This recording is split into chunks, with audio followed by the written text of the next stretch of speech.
하겠습니다. 한번 따라해 보시기 바랍니다. 광야에서 오늘 이제 본문 말씀은 우리가 너무나도 잘 알고 있는 말씀입니다. 예수님께서 시험 받으신 내용인데요. 너무나 잘 알고 있고 사순절이 시작될 때면 늘 이 말씀으로 이 구절로 시작을 합니다. 그래서 예수님이 시험 받은 내용은 너무나 잘 아실 텐데 오늘은 이 광야라는 것을 중심으로 함께 우리가 은혜를 나누려고 합니다. 이제 사순절이 시작이 되었습니다. 이 사순절은 광고 시간에서 말씀을 드렸다시피 예수님의 그 고난과 그 십자가를 묵상하는 절기가 사순절입니다. 그런데 우리가 좀 잘못되지 말아야 할 것은 뭐냐면 슬퍼하는 절기가 아닙니다. 이 사순절에는요 슬퍼하는 절기가 아니에요. 예수님께서 나를 위해서 돌아가시고 얼마나 아프셨을까 이런 걸 생각하는 것은 좋은데 거기에 우리가 감정을 이입을 당하면 안 됩니다. 이 사순절에는 내가 은혜 받은 자구나.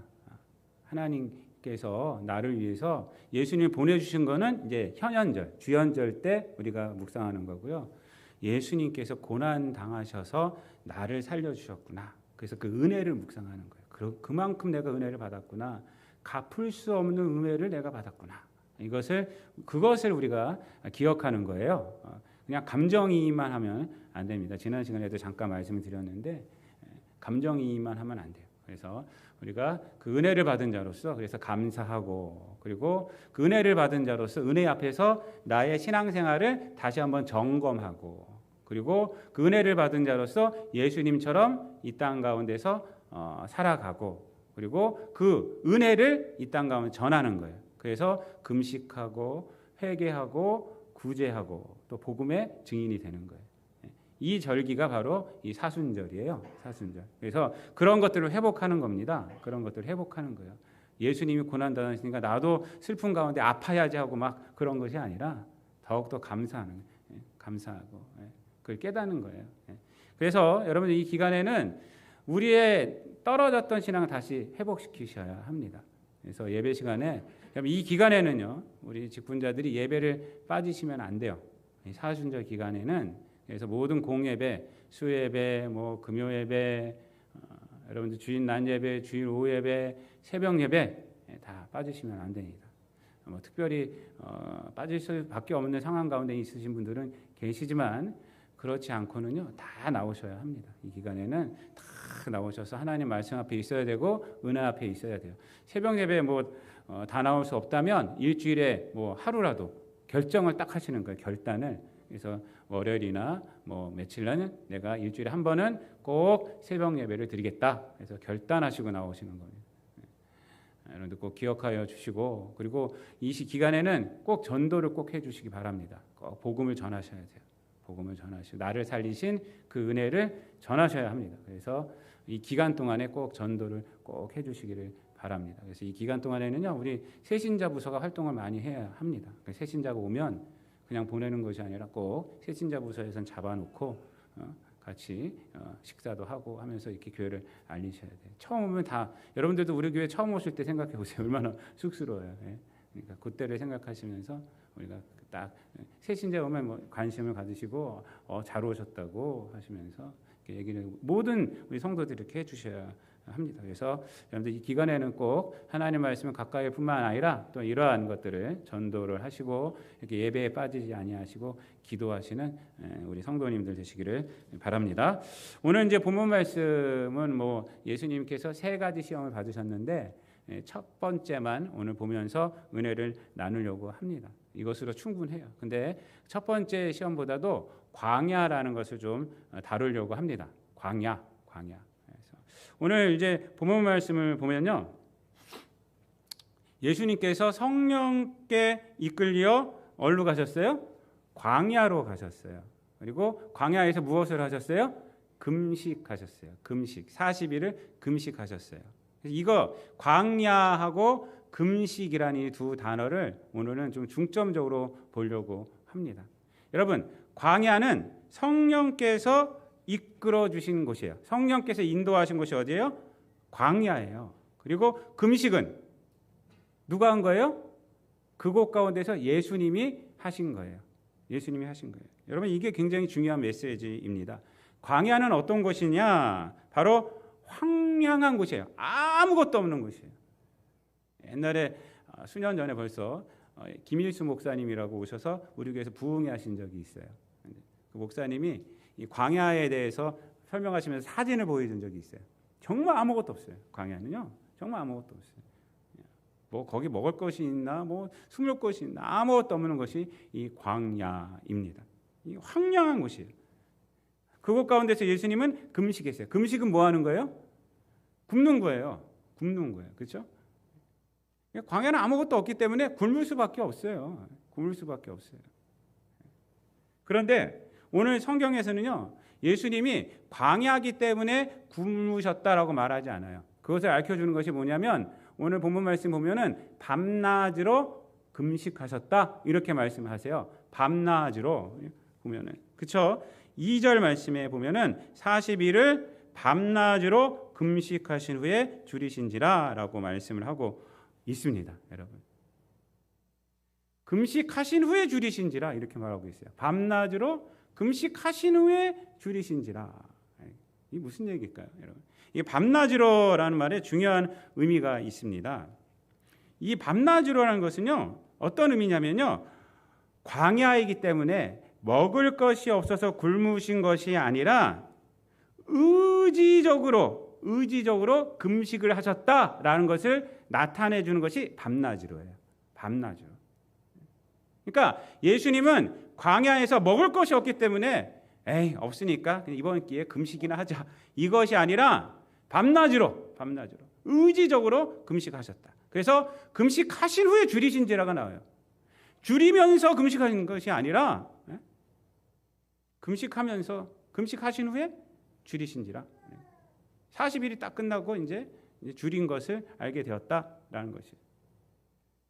여러분, 이 금식이라는 것은요, 그래서 여기서 말하는 것은 그냥 굶은 것이 아니라 하나님 앞에 기도했다는 거예요. 금식 기도하셨다는 거예요. 그러니까 밤낮으로 이 광야에서 예수님은 뭘 하셨느냐? 금식 기도하셨다는 거예요.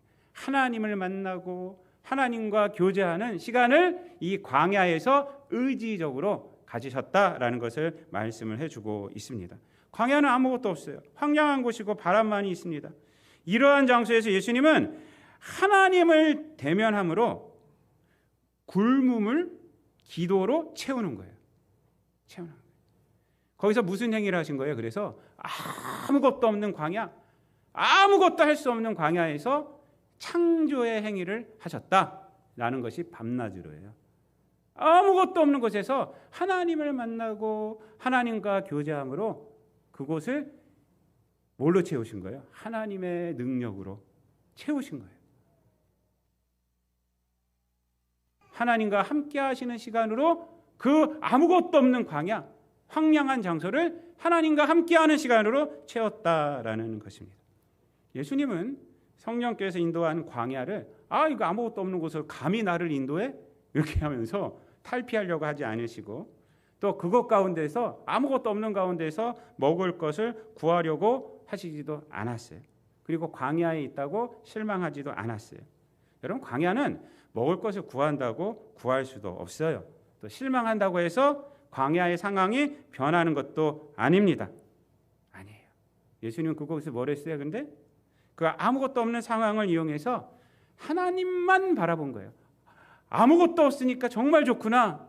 하나님만 바라볼 수 있구나. 그래서 밤낮으로 금식 기도하신 거예요. 그렇게 시간을 채운 거예요. 여러분, 이게 오늘 중요한 메시지입니다. 여러분, 광야라는 것은요, 이 성경은, 이 신약 성경은 헬라어로 기록이 되었어요. 그래서 이제 여기 다 쓰인 단어는 황량한 이런 뜻으로 쓰였는데, 이 광야라는 것이 히브리 말로 보면은 미드바르입니다. 미드바르. 근데 이것은 두 단어가 합쳐진 거예요.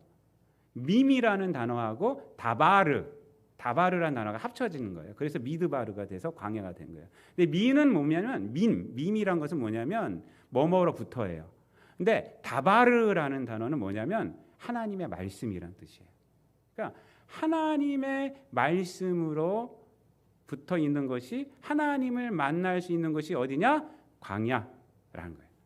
광야는 하나님을 만날 수 있는 것이고 하나님의 말씀을 들을 수 있는 곳이 광야예요. 평택에 가면 미드바르 에트라는 유명한 카페가 있어요. 카페가 거기 가면 미드바르 이 광야. 그래서 기독교인들이 하는 카페 중에서 미드바르라는 곳이 있어요. 미드바르 이 광야. 광야는 하나님을 만나는 곳이에요. 하나님의 말씀을 듣는 것이 광야라는 것입니다. 근데 왜 하나님을 못 만날까? 이 광야 아무것도 없는 곳에서 실망하고 이 광야라고 원망하고 아무것도 없는 곳에서 무엇을 찾고 세상 것을 찾으려고 하니까 하나님 못 만나는 거예요. 근데 예수님은 어떻게 했다고요? 밤낮으로 40일을 금식하셨어요. 하나님을 만났어요. 하나님으로 충만해져서 마귀의 시험을 다 물리칠 수 있었던 것이고 십자가를 질 수 있었던 것입니다. 우리의 인생을 광야 같은 인생이라고 말을 많이 하죠. 이 광야 같은 인생이라 말할 때 어떤 거기 이 말이 뉘앙스가 포함되어 있으니까 힘든 인생이다라는 그런 것도 포함되어 있지만은 또 하나가 포함되어 있는 건 뭐냐면 허망함을 표현하게 돼요.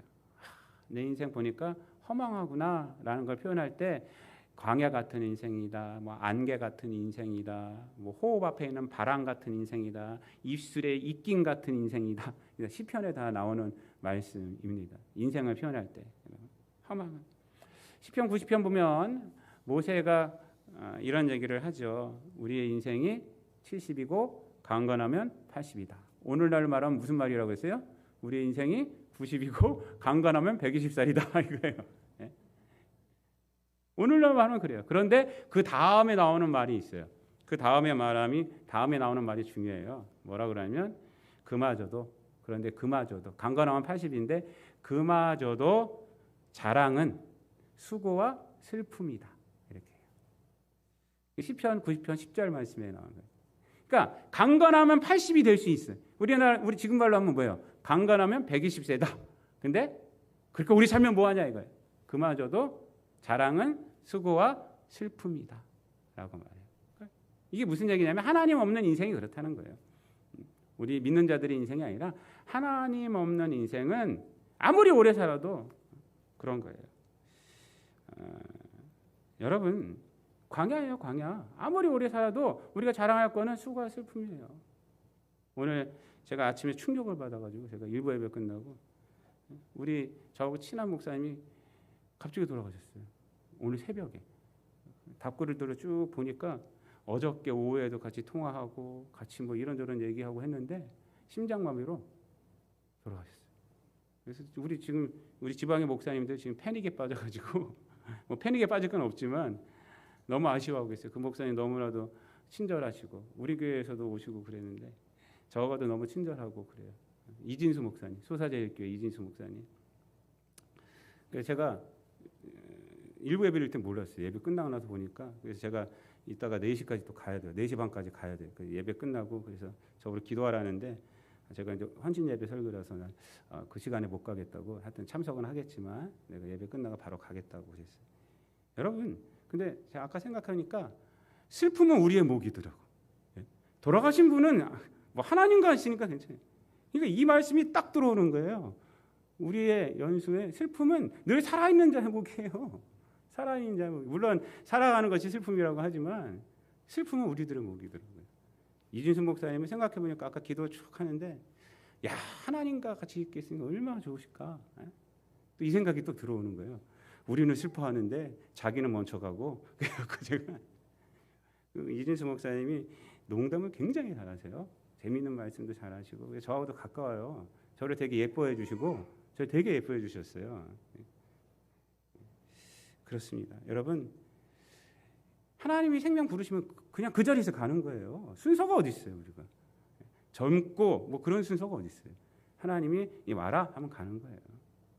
그러니까 우리 인생은 뭐냐 수고와 슬픔뿐이에요. 사실은 광야. 여러분 광야에서 추구할 것은 사실 아무것도 없잖아요. 근데 거기서 열심으로 추구하는 게 우리 인생이란 말이에요. 광야에서 보이는 게 다 신구리예요. 신구루가 아니라 자꾸 이빨이 새가지고 많이 새가지고 자꾸 신기루 여기 하나가 빠져 있어갖고 제가 임플란트 한다고 참 바람이 새요. 제가 여러분 광야에서 우리가 막 뭔가 추구하는 거 있잖아요.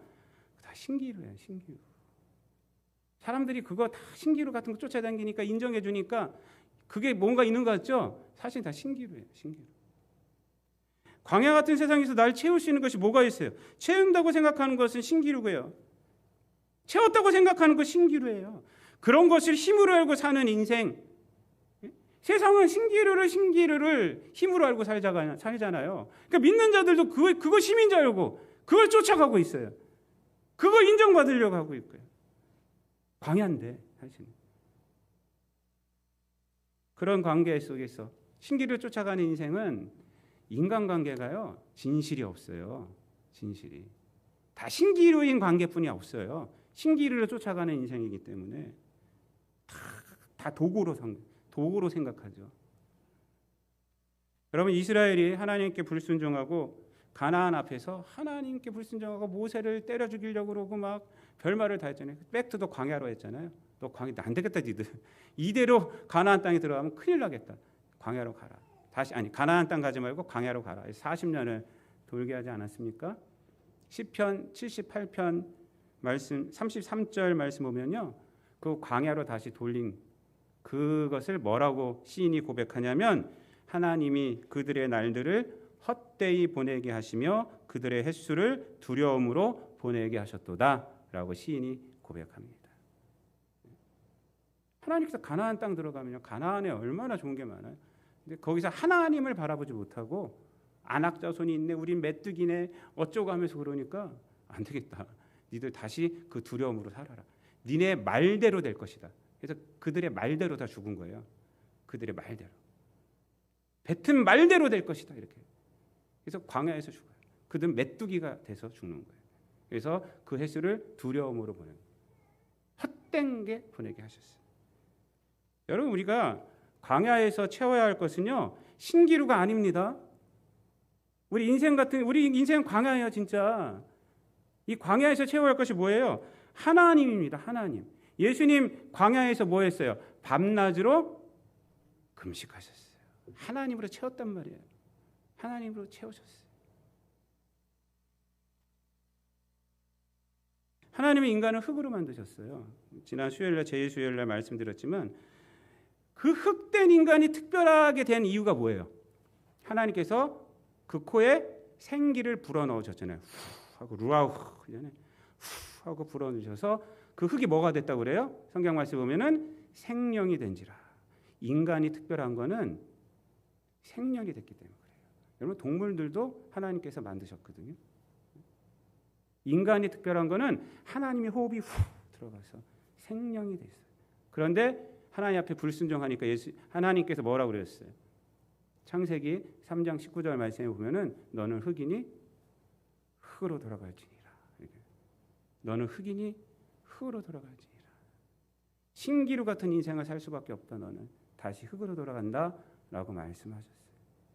그 가운데서 살아가는 거예요. 그 가운데서 서로 흙잔치를 하고 있는 흙잔치를. 그런데 하나님께서는 우리를 불쌍히 여기셔서 이 땅에 누구를 보내주신 거예요? 독생자 예수님을 보내주시고 예수 그리스도의 십자가의 보혈로 우리가 예수의 생명이 들어가서 다시 회복되게 하신 거예요. 그게 성도예요. 그게 성도. 그래서 요한복음 1장 12절 말씀에는 뭐라고 말씀하고 있습니까? 영접하는 자, 곧 그의 이름을 믿는 자들에게는 무슨 권세?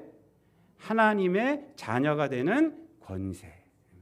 하나님의 자녀가 되는 게 권세예요. 이 땅 가운데 세상 것을 많이 취하는 게 권세가 아니란 말이에요. 믿음으로 우리가 하나님의 자녀가 된 게 권세예요. 이게 생명이 된 거예요.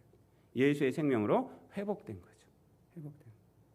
신기루 같은 흙잔치를 할 수밖에 없는 우리들을 하여금 이 땅에 썩어질 것을 욕심으로 구하는 우리들을 예수의 생명이 들어가서 하나님의 자녀가 된 권세를 주셔서 성도가 되게 하시고 우리가 죽는 것은 무슨 죽음이에요? 우리는 죄로 인한 죽음이 아니죠. 우리는 부활을 향한 여정이에요. 주님 다시 오실 때 어떻게 돼요? 부활의 호흡이 다시 일어나죠. 우리에게. 그래서 죽은 자가 먼저 일어나고 그 다음에 살아있는 자가 들림받고 하나님을 예배하는 자가 되는 거예요. 하나님을 예배하는 자. 여러분 이 땅 가운데서 예배 여러분 등한시하면 안 돼요. 우리는 다시 부활했을 때 뭐 하는지 아세요? 하나님을 예배하는 자가 되는 거예요. 제가 지난 주일날 원로 장로님 돌아가셔서 기도하면서 그랬어요. 우리는 죄로 인해 죽는 것이 아닙니다. 주님 다시 오실 때 장로님과 우리가 다시 만나서 하나님을 예배합니다. 제가 그렇게 기도했어요. 우리는 그렇게 되는 거예요. 여러분, 이 세상 가운데서 그래서 육신을 가지고 있을 때 하나님을 예배하는 것이 얼마나 영광스러운 일이에요. 여러분, 우리가 이 땅 가운데 살아가면서 놓치지 말아야 할 사실이 바로 그것입니다. 이것이에요. 우리가 이 광야 같은 세상 가운데서 우리가 흙잔치를 하고 살아가면 안 돼요. 하나님이 우리에게 생명 주셨잖아요. 그 일을 하면서 살아가야죠. 그 은혜를 아는 사람들은요, 이 세상에 있는 거 다 내려놓습니다. 그리고 한 명 영혼을 구원하려고 선교소로 가는 거예요. 선교소로 가는 거예요. 한 명 영혼을 구원하려고. 그 은혜를 알기 때문에. 여러분, 우리 인생이 광야인데 사실 그것을 잘 느끼지 못해요. 왜냐하면 세상에 침식당해 있기 때문에. 광야에 완전히 압도당해 있어요.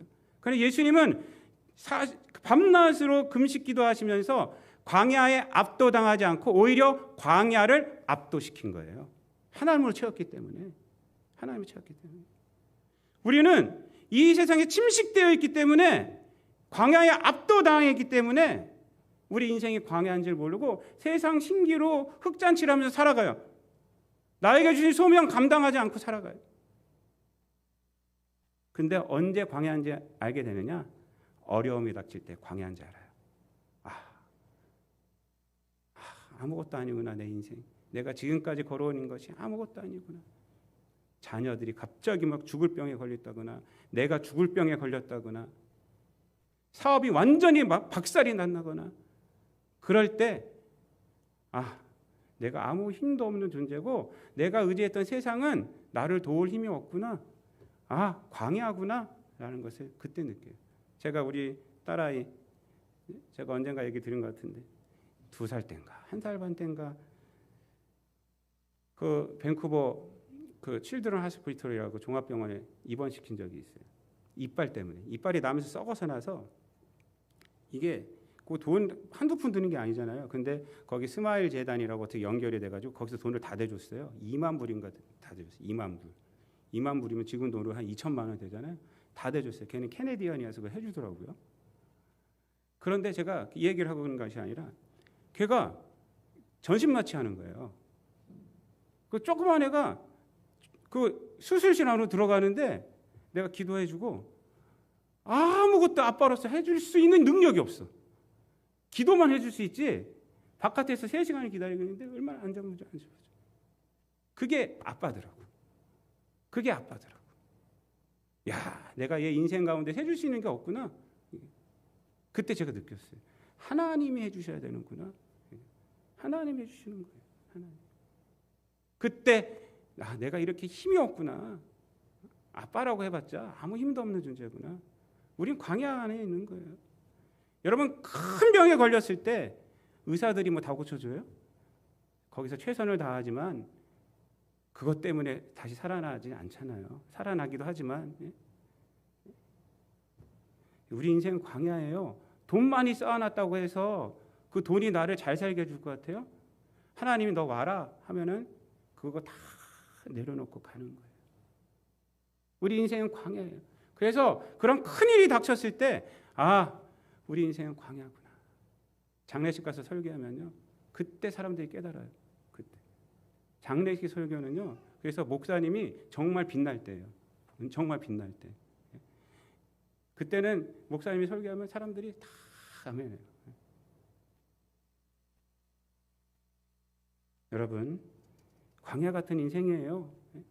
그래서 우리가 이 광야 같은 인생에 큰 일이 있기 전에 깨달아야 돼요. 그렇구나. 그 시간, 이 시간을 하나님으로 채워야 되는구나. 그래, 하나님으로 채워야 되는구나. 프랑스 가면요, 봉쇄 수녀원이라고 있어요. 거기가 몇백 명이 들어갈 수 있는 곳인데 지금 47명인가 밖에 없대요. 왜 봉쇄 수녀원이냐면요, 창살로 이렇게 막아놨어요. 막아놨어요. 100년 전에는 창살이 2개였대. 근데 하나는 없앴대요. 그래서 거기 동네 사람들 와서 같이 미사도 드리고 예배도 드리고 하는데 이 창살 저쪽에는 수녀들이 있고 이쪽에는 그 사람들이 동네 사람들이 있어요. 같이 못 드려요. 근데 왜 이거 막아놨냐면요. 거기서는요 들어가면 못 나와요. 못 나와. 근데 나올 수 있는 것이 있어요. 내가 나가고 싶습니다 하면 나오는 거예요. 그러니까 자기 결정에 따라 나오면 나오는 거예요. 근데 공정 씨가 그 수도원 기획하면서 쓴 책인데 그 얘기를 하더라고요. 거기 갔더니 사람들이 너무 좋아하고 사람들이 욕심도 없고 너무 거기 있는 걸 너무 좋아한대. 제가 그 책을 보면서 이 창살은 그분들이 못 나오게 하는 창살이 아니라 세상의 것이 못 들어오게 하는 창살이구나. 그분들에게는 그런 거예요. 자기를 얽어매는 창살이 아니라 세상의 것을 못 들어오게 하는 봉쇄막이 된 거예요. 봉쇄막. 그래서 하나님과만 있는 게 너무 기쁜 거예요. 그분들은. 우리나라 수녀가 2명 있어요. 거기. 우리나라 수녀 2명 있고 거기 각국에서 와서 거기 있는 거예요. 세상과 만나는 거 싫다는 게 아니라 하나님의 은혜가 너무 깊어서 그 은혜가 거기 오는 사람들은 또 만날 수 있어요. 만날 수 있긴 한데 거기서 못 나가요. 자기가 나가겠다 하면 나가지만 못 나가. 근데 거기 있는 게 너무 좋대. 그 일과가 하나님과 동행만 하는 거예요. 일과가 아침에 일어나면 하나님 만나고 그다음에 또 나가서 일하고 또 하나님께 기도하고 일하고 이런 거예요. 그게 그 인생이 너무 좋다는 거예요. 하나님으로 채워지니까 좋잖아요. 예? 김창옥 교수가 한 팟캐스트에 나와서 얘기를 했어요. 제가 금요일 날도 얘기했는데 이 김창옥 교수 아시죠? 서울여대 교수하면서 강사로 되게 유명하잖아요. 이 김창옥 교수가 한 번은 열등의식에 걸려가지고요. 이분이 강의를 안 한 적이 있어요. 열등의식. 근데 열등의식에서 벗어난 것이 뭐냐면 헨리 나우엔의 이야기를 듣고 열등의식에서 벗어나서 그리고 강의를 다시 시작하면서 이분은 꼭 헨리 나우엔 얘기를 꼭 합니다. 자기에게 영향을 주신 분이기 때문에 그분의 책과 그분의 인생을 다 연구하십니다. 그리고 힘을 얻었어요. 근데 이분이요. 헨리 나우엔은 어떤 얘기에서 그 힘을 얻었냐면요. 헨리 나우엔도 말년에 신경쇠약증에 걸렸었대요. 근데 그때 헨리 나우엔 여러분들 아시죠? 하버드 대학교 교수였어요. 하버드 대 교수였는데 신경쇠약증에 걸려서 어딜 갔냐면 그 정신지체 장애자들 이런 장애인들 하는 공동체 캐나다에 간 거예요. 거기 갔는데 거기 공동체 딱 가니까 자기를 소개를 해야 되잖아요. 장애인들한테. 그 자기를 소개했대. 나는 하버드대 교수입니다. 그랬더니 이 공동체에 있는 장애인들이 하는 말이 하버드대가 뭐예요? 이러더래요. 그래서 하버드대를 설명을 했대요. 이 세상에서 가장 공부 잘하는 아이들이 오는 데고 뭐 하면서 그들을 키워서 뭐 어쩌고저쩌고 막 해서 그들 열심히 공부하게 해서 뭐 했더니 또 질문을 하더래요. 공부는 왜 해요? 그러더래요. 공부는 왜 해요? 그래서 이 헨리 나우엔이 이 세상에 있을 때는 나 하버드대 교수야 하면 이거 한마디로 끝났어요. 자기 소개가. 거기 갔더니 그게 소개가 안 되는 거예요. 나 하버드대 교수야. 뭐 세상에서 공부 잘하는 애들 모이는 학교야. 뭐 이게 설명이 안 돼요. 그래서 그냥 흐지부지하고 그냥 헨리 나우엔이라고 그리고 그냥 내려와 버렸대요. 그날 저녁에 얘기를 썼는데 여기 있는 사람들에게 내가 얼마나 세상에서 대단한 인물인지 나는 설명하기 굉장히 어려웠다. 그렇지만 나의 오랜 영혼의 방황이 여기서 마무리 지을 줄도 모르겠다. 왜냐하면 이 사람들은 이들은 하나님이 인간을 대하는 방식과 가장 유사하는 방법으로 나를 대하고 있다. 오직 나의 존재로. 나의 존재로. 이게 무슨 얘기일까요? 하나님이 나를 대하는 방식. 여러분 하나님 앞에 가서 내가 하버드대 교수였어요. 내가 세상 공부 잘하는 애들 가르쳤어요. 내가 세상 가운데서 돈 많이 벌었어요. 내가 건강해가지고 뭐 했어요. 이게 하나님 앞에 통할까요? 여러분? 안 통해요. 그래서 이들은 하나님이 나를 대하는 방식으로 나를 대한다. 하나님은 내가 중요한 거죠. 내가 너를 사랑한다 이거 아니에요. 너를 사랑한다. 근데 이 사람들이 이 아이들이 이 장애인들이 그냥 나라는 존재로 그냥 끝난 거예요. 그냥 끝난 거. 무슨 설명? 이 세상에는 설명은 소용없. 다 뭔지 왜 그러냐? 신기루이기 때문에 그래요. 하나님 앞에는 다 신기루예요. 신기루. 내가 중요한 거예요. 제가 욥을 작년에 강의하면서 은혜를 많이 얻었어요. 제가. 그리고 욥에 대한 강의 설교도 몇 번 했죠. 그때 제가 이런 얘기 했을 거예요. 난 욥이 부럽습니다.